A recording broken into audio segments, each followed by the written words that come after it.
Morning sunrise over the Thames. Not looking too shabby today. I think we're in for a heat wave, haven't we? The next couple of days, I think. It kicks in again. The old windows open, fans on. The joys of British summertime. Nah, I'm not moaning. But yeah, it's supposed to be very hot the next couple of days, so it's a bit of a pre-warning if you didn't know about it. Right, it's off the weather. Done the weather forecast. Let's talk about football. Talk about West Ham. Had a bit of a moan up yesterday about Kudus and Aguerd, and I just reiterate what I was trying to say is that I do understand that it's not necessarily the players coming out and shouting about it, and we're seeing it from them. But I do know for a fact that Aguerd has been very unhappy at West Ham for quite some time.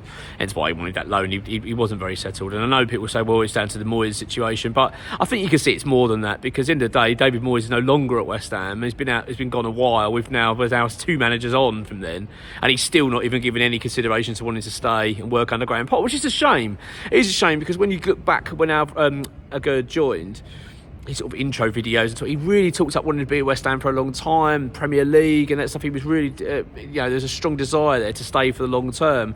I think it's just quite evident now that that's not the case when it comes to Alvarez. For Aguerd, you can just see that he's always wanted out, and that was always spoken about pretty soon on, that he wasn't very settled, wasn't happy.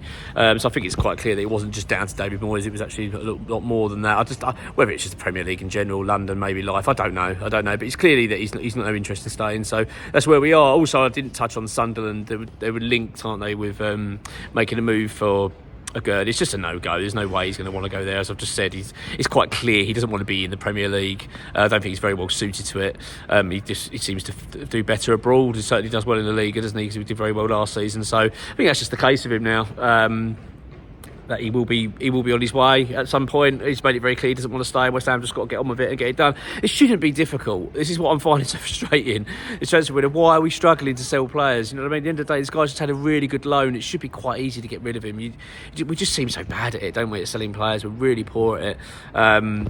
Especially in a transfer window where we need to sell. They keep bloody telling us how much we need to sell. It's a very frustrating situation at the moment. But hopefully we get some positive news soon. We'll quickly talk about Edson Alvarez. Of course, he's done very well. Won the Gold Cup with Mexico, scored the winning goal and captained the side. I mean, it's pretty amazing. And I think this is actually a big blessing for West Ham, because unfortunately, it feels like we're just saying this about every player, but it's another player that's likely to go, wants to go. I think another one falls into that category. A little bit like Kudus, I feel like came to the club knowing that it was a short-term deal. I'm very mixed minds about it now. I do understand the benefits of getting players in at a certain calibre that go, look, I'm probably a little bit too good for West Ham, but I'm going to come in for a couple of years just to get myself in the Premier League, then I'm going to look to move on.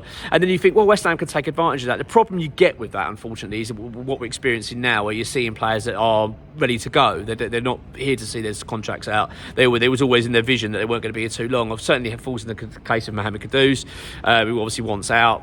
I think Edson Alvarez is the same, but again, I think Edson Alvarez made noises quite early on that he wasn't here for long term. I remember him being quite flattered to be linked with Manchester United. He'd only just joined, you know what I mean? It was when it was very early on in his stint at West Ham, and was kind of flirting with the idea of moving on already. So I actually do think that if the plan is to sell Alvarez, which I believe it is the case, then I should think that this Gold Cup success is very good for us. He gets his stock levels higher.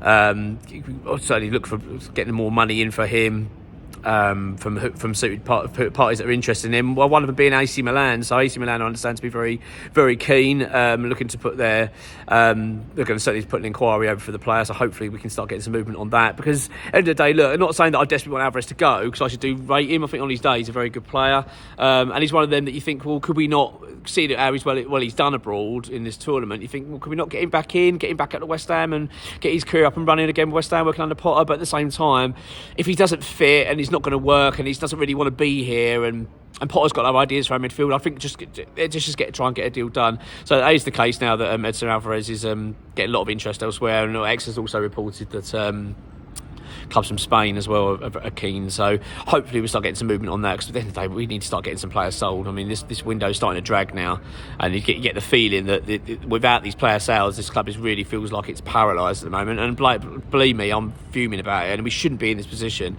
and it's a disgrace that we are. Our owners should be hanging their heads in shame, really, the situation we're finding ourselves in. But we are where we are. El Hadj Malik Diouf, talks are still ongoing as far as we understand it, getting very close to a deal, so hopefully that's going to be the first one we can get over the line. I feel like I've been saying that for days though, do you know what I mean? It's hard to keep going, oh yeah, we're really close, but that's what we're being told, very close. So let's just hope that gets done, because that is, as I say, not that I'm sitting here jumping around excited, going, oh my God, I can't believe he's about to come play for West Ham, because I didn't know about the player. But at the end of the day, if he's a top target for Graham Potter and Carl McCauley, then I want to see West Ham go and get it done. And it feels like it's a deal to be done now. I mean, we're literally talking that we've offered 20 million euros, but it's 17 plus 3 in add-ons. You think, and they just want a little bit more money up front. You think it shouldn't be too difficult to get agreed. But yeah, West Ham, nothing's ever bloody easy, is it?